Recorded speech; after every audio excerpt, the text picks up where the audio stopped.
am so confident of the future? I will answer you simply that I have 110 million reasons to start with. Such is my faith in the Filipino.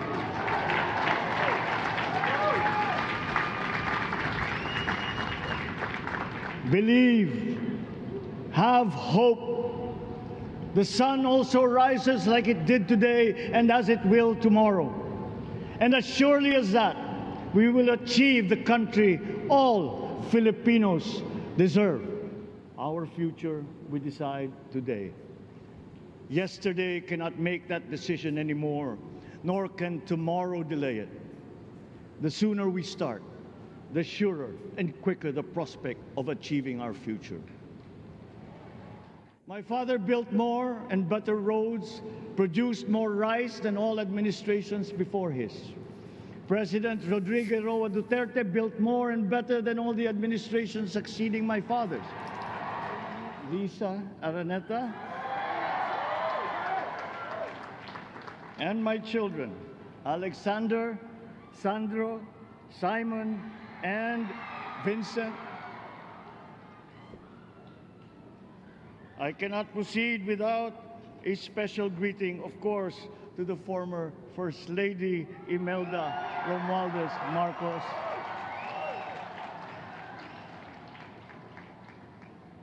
Other distinguished guests, ladies and gentlemen, my friends, ang aking minamahal na mga kababayan,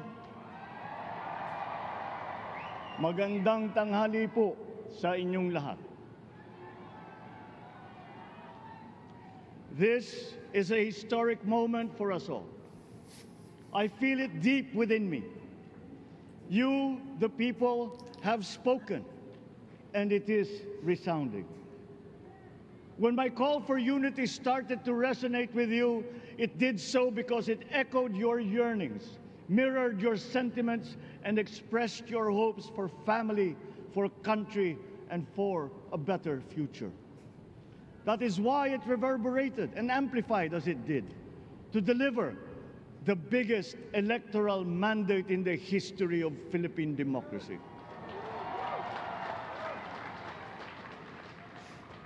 By your vote, you rejected the politics of division. I offended none of my rivals in this campaign. I listened instead to what they were saying. And I saw little incompatibility with my own ideas about jobs, fair wages, personal safety, and national strength, and ending want in a land of plenty. I believe that if we but focus on the work at hand and the work that will come to hand, we will go very far under my watch. You believe that too. At pinakinggan ko ang tinig ninyo na ang sinisigaw ay pagkakaisa, pagkakaisa, pagkakaisa. We will go farther together than against each other, pushing forward, not pulling each other back, out of fear, out of a misplaced sense of weakness.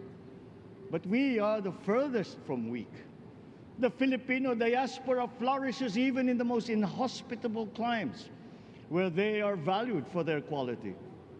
The changes we seek will benefit all and will shortchange no one. I was not the instrument of change. You were that. You made it happen. I am now. You picked me to be your servant, to enable changes to benefit all. I fully understand the gravity of the responsibility that you've put on my shoulders. I do not take it lightly, but I am ready for the task. I will need your help. I want to rely on it. But rest assured, I do not predicate success on the wide cooperation that's needed. I will get it done. I once knew a man who saw what little had been achieved since independence in a land of people with the greatest potential for achievement. And yet, They were poor, but he got it done. Sometimes with the needed support, sometimes without. So will it be with his son. You will get no excuses from me.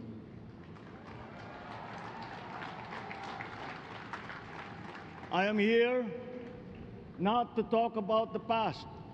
I am here to tell you about our future. A future of sufficiency, even plenty, of readily available ways and means to get done what needs doing, by you, by me. We do not look back, but ahead, up the road that we must take to a place better than the one we lost in the pandemic. Gains made and lost, opportunities missed, well-laid plans superseded by the pandemic. Indeed, ours was the fastest growing economy in ASEAN by ways now outdated. We shall be again by a radical change in the way the world must now work to recover what we have lost in that fire and move on from there. We face prospects of the spread of the war abroad, of which we are totally blameless. We seek friendship with all. But countries like ours will bear the brunt of it. And if the great powers draw the wrong lessons from the ongoing tragedy in Ukraine, the same dark prospect of conflict will spread to our part of the world. Yet, there is more out there. Like going forward by new ways of doing that the pandemic forces to adopt. A stronger resilience, quicker adaptability. They are our best prevention. They are our best protection. Quiet reflection in a rough and tumble campaign of a breadth and intensity never experienced revealed some of them, such as the willingness to listen despite the noise, the hesitation to quarrel over differences, and to never, ever give up hope of reconciliation. These gave me the peace to ponder deeper. There are hints of a road not taken that could get us out of here quicker to something better, something less fragile. There is also what you, the people, did to cope, but this time empowered by new techniques and more resources. You got by, getting some of what you needed with a massive government help, and for this I thank my predecessor for the courage of his hard decisions. But there is a way to put more means and choices in your hands. I trust the Filipino. Imagine how much more you'd achieve if government backstops instead of dictating your decisions. Always there to pick you up when you fall, giving what you need to get past a problem. Imagine if it invested in your self-empowerment to bring it closer to taking on whatever challenges come. Imagine a country that, in almost every sense, is you. Now imagine what you and government can achieve together. We did it in the pandemic. We will do it again. But again, I will not predicate my promise to you on your cooperation. You have your own lives to live, your work to do, and there too I will help. Government will get as much done alone without requiring more from you. That is what government and public officials are for. No excuses, just deliver. It was like that once upon a time.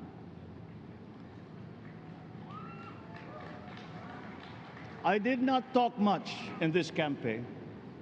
I did not bother to think of rebutting my rivals. Instead, I searched for promising approaches better than the usual solutions. I listened to you. I did not lecture you who has the biggest stake in our success. And the forthcoming State of the Nation will tell you exactly how we shall get this done. In this fresh chapter of our history, I extend my hand to all Filipinos. Come, let us put our shoulders to the wheel and give that wheel a faster turn to repair and to rebuild and to address challenges in new ways, to provide what all Filipinos need, to be all that we can. We are here to repair a house divided, to make it whole, and to stand strong again in the Bayanihan way, expressive of our nature as Filipinos. We shall seek, not scorn, dialogue. Listen respectfully to contrary views. Be open to suggestions coming from hard thinking and unsparing judgment. But always from us, Filipinos. We can trust no one else when it comes to what is best for us. Past history has often proven that. Solutions from outside divided us. None deepened our understanding. They were always at our expense. Never forget, we are Filipinos. One nation, one republic, indivisible. We resisted and never failed to defeat foreign attempts to break up our country in my father's watch. His strongest critics have conceded that. So let us all be part of the solution that we choose. In that lies the power to get it done. Always be open to differing views, but ever united in our chosen goal. Never hesitating to change it, should it prove wanting. That is how agile, resilient republics are made. Our future we decide today.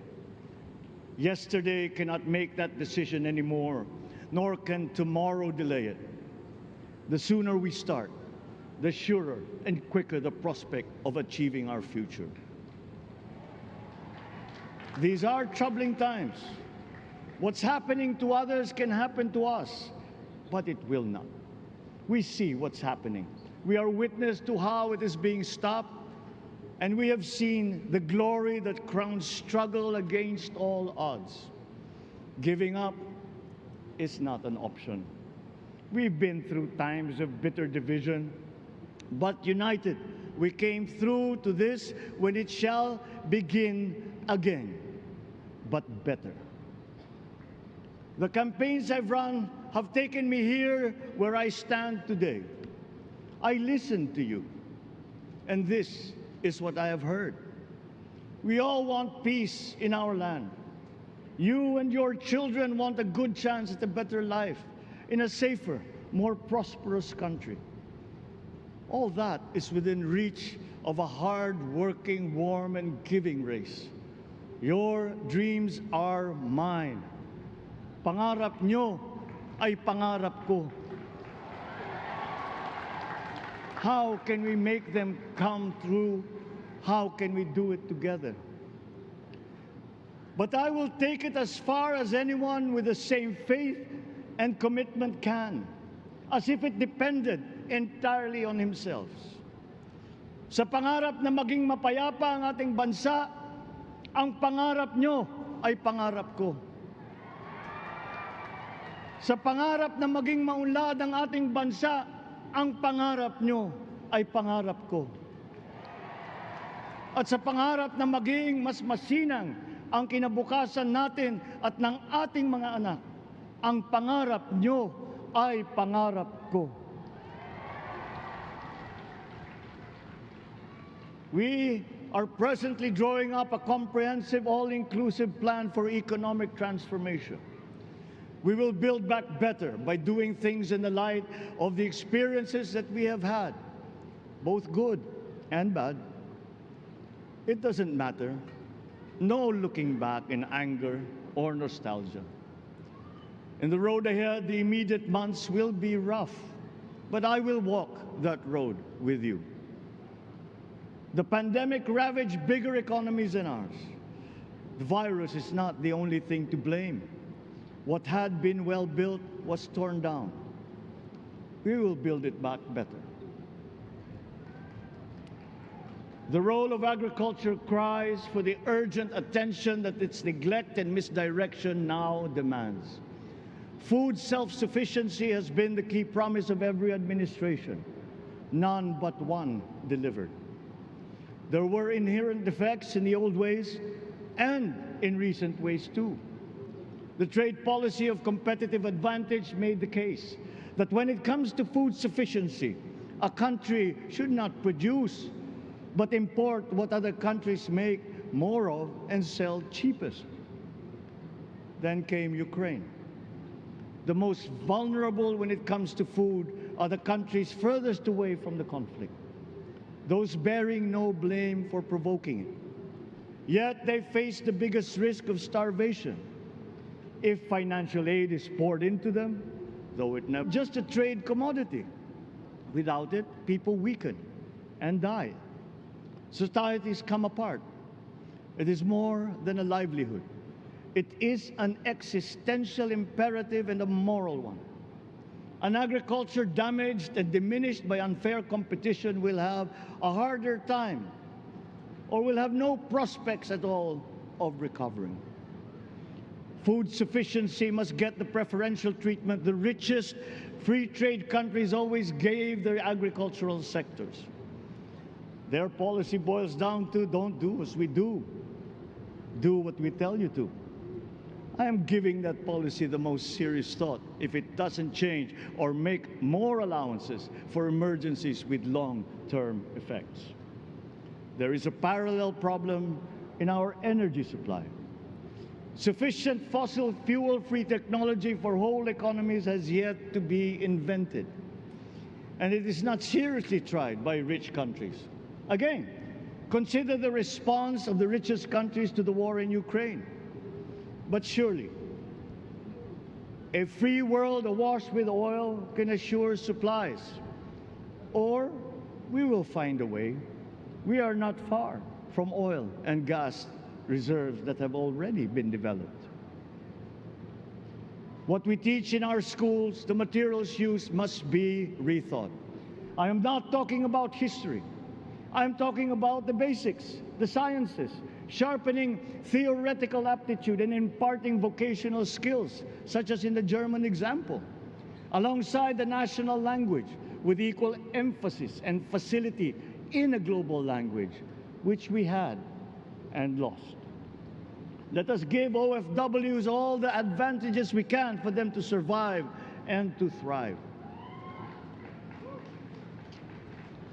Our teachers from elementary up are heroes fighting ignorance with poor paper weapons. We are condemning the future of our race to menial occupations abroad. Then they are exploited by traffickers. Once we had an education system that prepared coming generations for more and better jobs. There is hope for a comeback. Vice President and soon-to-be Secretary of Education, Sara Duterte Carpio, will fit that mission to a T. We won't be caught unprepared, under-equipped, and understaffed to fight the next pandemic. To start with, we never got over the pandemic of poor, if any, free public health. The last major upgrade of a public health system, exemplified by the resources poured into PGH, predates the current shambles by 3 generations. Our nurses are the best in the world. They acquitted themselves with the highest distinction abroad, having suffered even the highest casualties. With the same exemplary dedication, at home, they just got by. They are out there because we cannot pay them for the same risk and workload that we have back here. There will be changes starting tomorrow. I am confident because I have an OPLE in my cabinet. There were shortcomings in the COVID response. We will fix them out in the open. No more secrets in public health. Remember, I speak from experience. I was among the first to get COVID. It was not a walk in the park. My father built more and better roads, produced more rice than all administrations before his. President Rodrigo Roa Duterte built more and better than all the administrations succeeding my father's. Much has been built, and so well, that the economic dogma of dispersing industry to develop the least likely places has been upturned.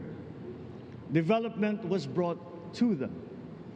Investors are now setting up industries along the promising routes built.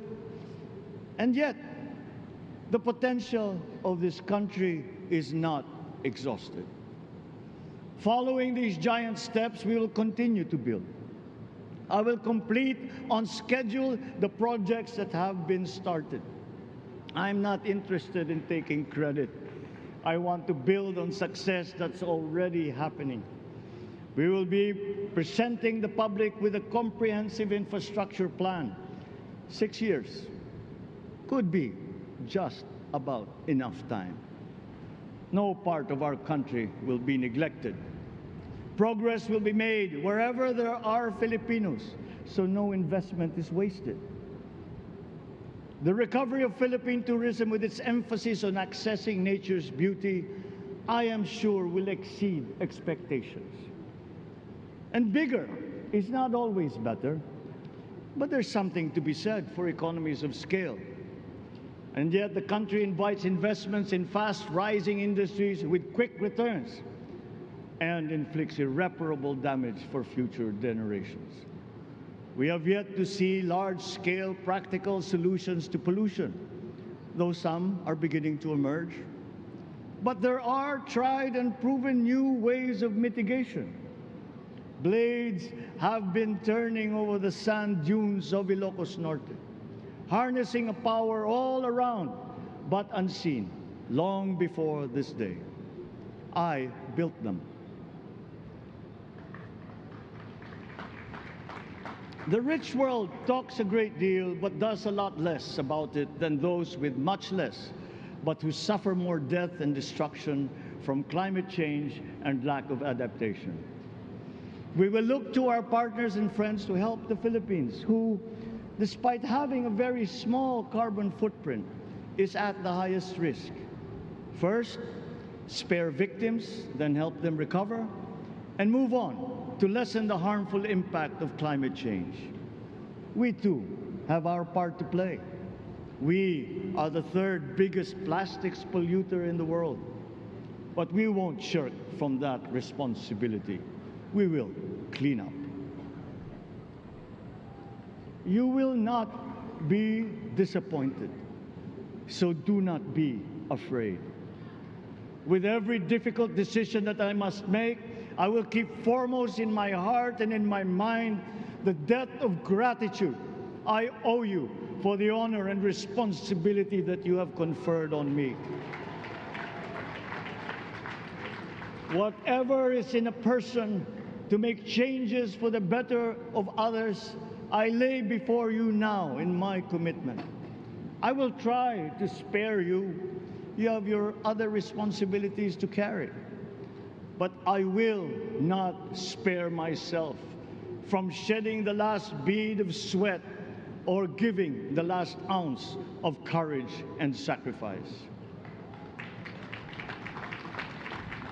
And if you ask me why I am so confident of the future, I will answer you simply that I have 110 million reasons to start with. Such is my faith in the Filipino.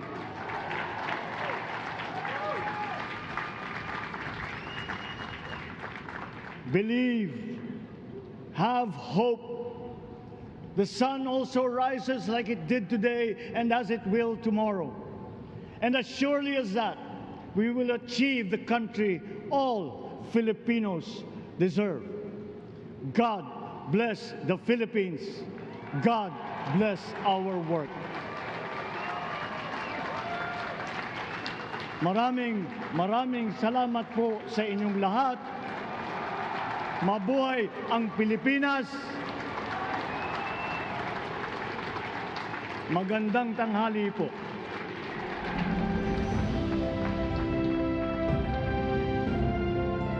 Excellencies, ladies and gentlemen, the President of the Republic of the Philippines, President Ferdinand Romualdez Marcos Jr.